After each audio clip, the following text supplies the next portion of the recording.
Halo sahabat pecinta catur, selamat datang kembali di Catur Talk Indonesia. Sebuah pertunjukan lagi-lagi menarik ditunjukkan Magnus Carlsen pada event rutin Chess.com Title Cup 2024 menghadapi Grandmaster dari Polandia, Maciej Kwiatkowski.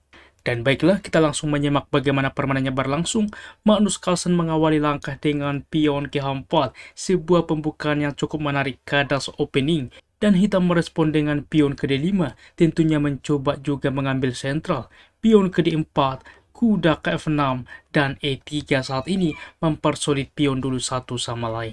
Pion ke C5 berlanjut menawarkan juga pion, lalu pion ke C4 lagi-lagi ditawarkan pertukaran sentral. Pion C menerima pion D, pertukaran terjadi, kuda ke F6 saat ini, lalu kuda juga ke C3. G6 mempersiapkan pion C1, dan melihat hal ini teman-teman, sebuah juga pendekatan yang menarik dengan pion H4 sebelumnya dimainkan H5 saat ini. Bagaimana melanjutkan? Di sini pion juga menerima pion diputuskan oleh hitam.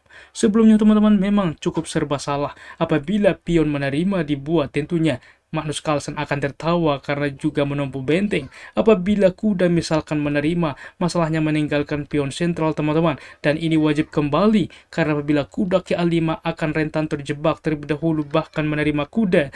Lalu B4, di sini pun keunggulan bagi putih. Dan bagaimana jika saat ini misalkan juga gajah ke G4, misalkan F3 teman-teman, tidak bisa diterima pion karena dengan G4 gajah terjebak, gajah mundur saat ini, maka pertukaran pun terjadi. Kita lihat bagaimana tempo skak 2 kali pion melangkah dimiliki oleh putih. Dan kita kembali teman-teman, di sini tentunya dimainkan oleh hitam dengan pion dia menerima pion C. D5 saat ini mengambil sentral mengusir kuda. Kuda ke E5, maka gajah ke F4 lagi-lagi mengancam. Kuda melakukan skak, gajah memukul kuda, pertukaran menteri menerima, dan gajah ke F5 kembali mengancam menteri. Tentunya sebagai raja endgame, di sini Magnus Carlsen juga mencoba menawarkan endgame. Maka di sini sebenarnya mundur adalah rekomendasi, tetapi ia langsung menteri ke B5 skak. Karena waktu yang sama mengancam pion memaksa hitam menutup dengan menteri.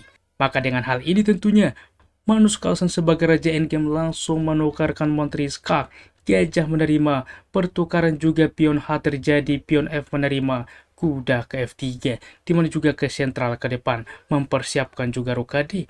Gajah ke G7 tentunya pengembangan VNC itu mempersiapkan rokade.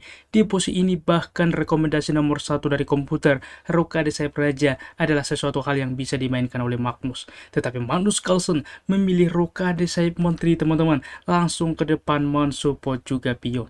Rokade saat ini rokade secara berseberangan, dan kita lihat ditinggalkan juga file H yang mengcounter attack sentral dengan benteng ke E1. Dan ini yang dimainkan teman-teman, mengancam pion ke depan. Benteng ke E8 mensupport, maka gajah ke E5 saat ini mengambil alih diagonal. Gajah ke G4 langsung mengapin kuda. Benteng ke D3 melepaskan pinan juga mensupport kuda. Gajah ke F5 dilanjutkan mengancam benteng. Benteng ke D4, maka gajah melakukan skak. Kita lihat bagaimana sepasang gajah ini. Oleh sebab itulah gajah menutup. Gajah mukul gajah skak, benteng menerima, dan benteng ke C8 berlanjut. Dimana juga ke depan kuda dengan threat ancaman menerima pion karena kuda sedang dipin. Kuda ke D4 berlanjut mensupport pion tentunya. Benteng ke C7 lagi-lagi ke depan menumpuk benteng teman-teman. Kita lihat diagonal ini juga dikuasai. Kuda ke E5 mendorong ke depan pion dan benteng ke D8. Mengapa tidak saat ini ke C8 teman-teman? Karena meninggalkan akses bagi gajah ke depan. Maka G4 bisa dimainkan. Terpaksa gajah ke D7, D6 bisa dimainkan teman-teman. Pertukaran terjadi mengancam kuda, dan di sini ancaman wajib dimainkan karena apabila saat ini raja mencoba mendekat, maka G5 mengusir kuda, mengurangi defender terhadap gajah. Jelas keunggulan satu perwira dimiliki oleh putih. Sangat-sangat menarik. Oleh sebab itulah di sini benteng ke D8 dimainkan juga raja ke D2 melepaskan pinan tentunya, karena di sini juga dengan benteng sebelumnya mengancam pion, maka disupport juga saat ini pion. Raja ke G7, G4 berlanjut, dan gajah bisa ke C8. Pion ke G5 mengusir kuda, kuda mundur ke E8, benteng ke H1 langsung juga mengambil alih teman-teman. Dan ini tidak bisa disepelekan sehingga kuda ke D6 membawa benteng ke depan mensupport pion H7. Karena apabila disepelekan sebagai contoh A6 saja kita ambil, maka benteng ke H4 sangat berbahaya teman-teman. pion ke H5 maka akan dibalas dengan en passant. Raja berpindah, kuda akan ke F7 mengancam benteng, mencoba menyelamatkan benteng, kuda akan ke G5 skak, sehingga membuka ruang bagi pion untuk promosi tentunya dilakukan skak. Raja ke G7 promosi dikorbankan kuda, benteng aktif saat ini, kuda menutup membawa benteng ke H7, dan ini pun skakmat. Sangat-sangat brutal kemungkinan yang terjadi, oleh sebab itulah di sini kuda ke D6 maka benteng tetap ke H4 membawa benteng ke H8. A4 langkah inisiatif menyerang dari sayap Montri. Gajah ke F5 saat ini, pion ke B3 walaupun memperlemah kuda tetapi disupport oleh raja. A6 kuda ke C4 berlanjut menawarkan teman-teman benteng ke D7 maka raja ke E3 melepaskan, dan di sini pion melaju adalah pilihan waktu sudah mulai krisis maka kuda mukul kuda skak, pion menerima memperkuat juga pion di sentral, pion ke E6 baru maka A5 teman-teman. Kita lihat bagaimana simetrisnya saat ini menjaga juga petak penting B6 maupun tentunya di sini H6. Pion menerima pion, di sini pion menerima opsi tetapi kuda dibuat menerima benteng ke D6, raja ke D4. Di sini langkah benteng untuk menguasai file terbuka file E adalah pilihan, tetapi gajah ke E6 teman-teman. Kita lihat tandanya ini adalah langkah blunder. Anda pos pilih ini apa yang dimainkan Magnus untuk unggul di posisi seperti ini. Bagaimana teman-teman? Tentunya kita bisa melihat bagaimana hitam sangat tertekan waktu teman-teman. Di sini raja ke E5 langsung juga dipush, ditekan terus, mengancam benteng, mengancam gajah. Benteng ke C6 diberikan kesempatan kuda ke F6.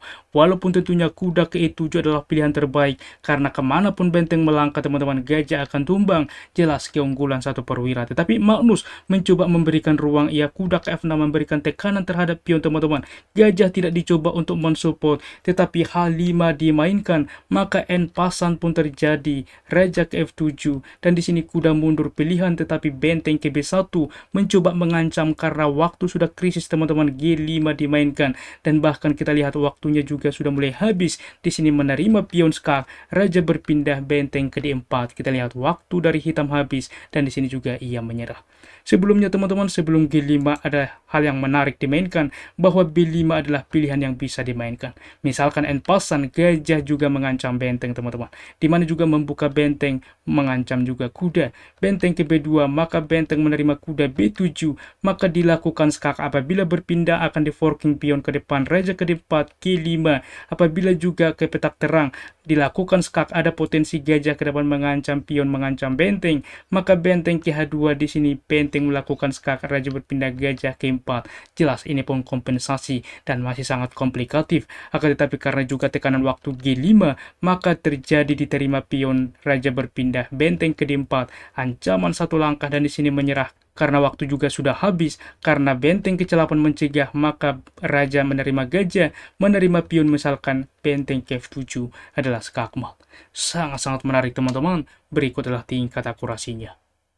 Ulasan permain dari komputer menunjukkan bahwa tingkat akurasi dari Grandmaster Magnus Carlsen 88,4% dan hitam Grandmaster Klekowski 82,1%.